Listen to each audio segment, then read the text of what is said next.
Hey guys, here we have a 2012 StarCraft AR-One. The model is a 15RB, and video for customers who bought it. We'll start up front. You have your tongue jack to raise and lower the tongue. You got your safety chains, your 7-way for your lights and brakes, and then there's a breakaway cable right here, which is basically an emergency brake. For some reason this came unhooked from your tow vehicle. That pin would pull out and it would lock up the brakes on the trailer. That way it doesn't keep rolling and it'll keep it safe. Then here you have your propane tank, and you just have your valve right here to turn it on and off. And this cover does come off so you can get it filled. You just unscrew the pigtail there, pull it out of the cover right here, and then there's little bungee cord right here that holds it on as well. So you take that off and then this slides up, and then you can go get it filled. You got your 12-volt battery here. We're gonna make our way this side. You got your water hookups here. This is your city water connection, so when you go to campgrounds or places that have water hookups, this is where you will hook up. Then you have a freshwater tank, so a portable water tank, and this is where you fill it. This cap just unscrews, put your hose in there, and it fills right up. And it's gravity fed, so you just stick your hose in there and it'll fill right up for you. And the drain for it is right there, so you'll turn it before you get it filled. That way the water stays in there, and then when you're draining it, you'll turn it back the other way. It'll drain for you. Then right here, this is your water heater, and this is gas only. On this, you do have to light with a grill lighter. So your pilot is right here. And to light it, you just turn this to pilot. And then you push down the red button and hold it. And then light your lighter and hold it over the pilot right there. Once it's lit, keep holding this red button for a couple seconds and then let off. If it stays lit, then you're all set to turn it on. And then the burner will light right up. But if the pilot doesn't light, just try it again. There's this probe right here is a thermocoupler right above the pilot, and that senses if there's a flame. So that has to get warm in order to tell this gas valve that there is flame there. So that's why you have to hold down this button for a few seconds. And then you can change how hot you want the water to be.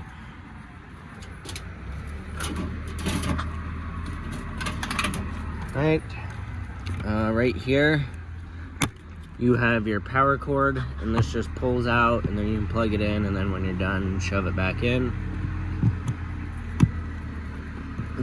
And then this is a 30-amp unit, so when you go to campgrounds, ask for the 30-amp hookups.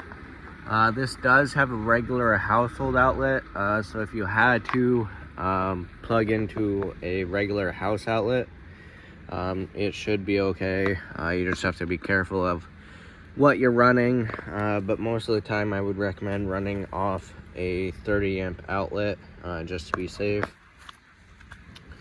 Then these vents right here are for the back of the fridge.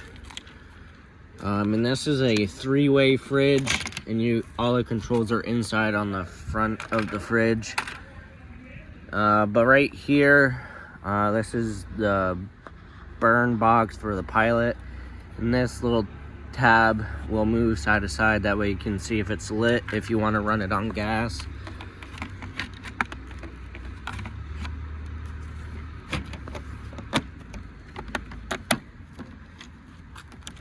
Okay. Moving down a little bit, right here, this is the exhaust for your furnace. So just make sure nothing's leaned up against it or in the way of it, and definitely don't touch it while you're using it because it does get pretty hot. Then you got your cable hookup here, and then down below this is your sewer outlet.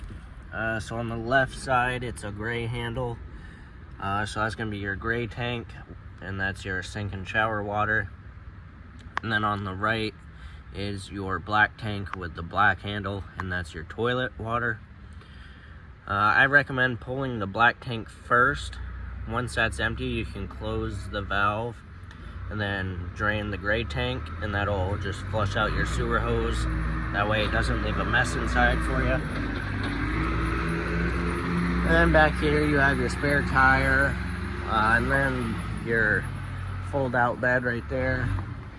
And I'll show you how to open that up in a second. On this side, you have your awning, which is a manual awning. So in here, you have a rod. It's pretty long. And all you do is you take that rod, there's a lever up there, you'll flip it, and that'll unlock it so you can roll it out. And then on each arm has a lock here, you unlock that. And then your strap's right there, so you put the end of the rod in there, and then you can pull down the awning once it's all the way out. The inner arm right here, you'll slide that all the way up to the top until it locks in, and then you just snug up this knob right here, and that's the support for the top of it. And then you can take this lever, open it up, and you'll be able to push the awning up, because when you roll it out you won't be able to open the door, so you'll have to push the awning up a little bit. And then if it's sprinkling, you can adjust the arms, that way the water runs off the awning. But if it's really windy or starts downpouring pretty hard, just roll it up anyways, that way no damage is caused. And then there's there's two cranks in here for it, but the black ones are for the stabilizer jacks, which there's only some on the rear.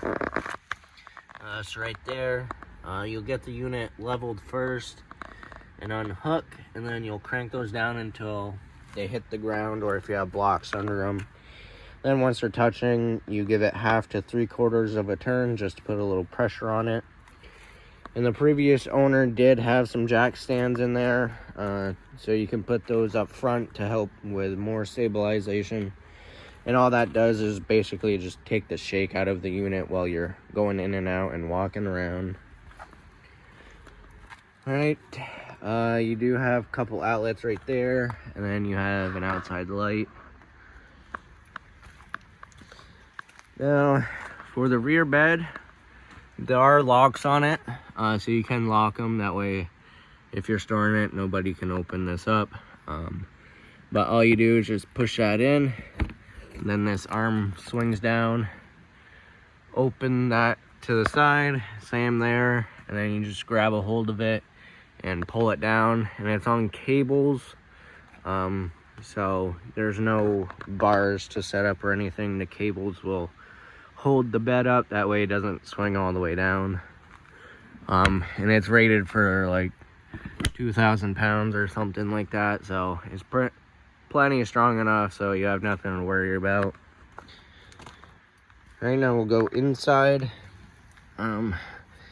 Get your steps, just fold out like that. Your door opens up, and this is where that bed is, right here. And then there's a little pole right here. This is like a pop-up. So you take this end, connect it to this pole right here, and then you just push it and it'll push the canvas up for you. And then you take the other end and connect it into this hole right here, and that'll support the canvas and keep it up. That way you actually have room in the bed. Then you got a little light and fan that just plugs into this socket right here. That way you have a light in the bed as well. And then you have light switches here. This one will be for as for the outside light right there. And then this one is for the interior lights. Then straight ahead when you walk in, you got your little coat rack here. And then this is the thermostat for your furnace. So you just click it to the left and that turns it on. And then on the bottom you have your temperature control. All right, now you got nice seating area here, and the table is in the travel position, but it also makes into another bed. So all you have to do is just put the cushions on top of the bed, or the table, I mean, and it makes into a bed for extra sleeping. And then also right here, if you had a smaller person, they could sleep on this cushion right here. So you got your kitchen area. Right down here, that's your furnace. Below that is your converter, and that just has your 12-volt fuses right here, and then your 110 breakers there. Right, I'll turn light on there. So you got a nice little 2-burner cooktop, which you will need a lighter to light. And all you do is light the lighter, put it next to what burner you want to light, and then you just turn the knob to light, and it will light right up. You do have stovetop light and a fan. And you got a nice little microwave there. And some storage below the sink. Light above this couch area, and then you do have another light under the cabinets right there. Radios here on this cabinet, and then right here you got a 12-volt outlet socket with TV hookup. Then you got your GFI outlet here. Then up here's your monitor panel. So if you push these buttons, it'll tell you how full your tanks are and how charged the battery is. And then if you're using your freshwater tank, you got your water pump switch there. And for your fridge, so this knob all the way to the right, this is choosing what source it's running off of. So the flame is gas. The little plug is when you're plugged in, and then you can run it off the battery as well. So like if you're traveling, you can turn it to battery and it'll run off the battery. That way it stays cold. Then you just have the temperature settings, so 1 being not so cold and 5 being the coldest. And then to light it on gas, you turn it to the flame. You have your gas button right here, so you press and hold that. While you're holding it, you hit, this is your sparker, you just keep hitting that until this red line right here moves over to the green. And then you just keep pressing, holding it for a few seconds, and then let off. And then I would go to where the back of the fridge is, where I showed you those vents, and look to see if it is lit. And then if you want to turn it off, so you just turn it to the little off button right there. Right, and then you have your bathroom right here. So you got your toilet, a little foot flush lever, and then you got your tub and shower light in here, and then you do have a vent. So that is everything to do with the 2012 StarCraft AR-One.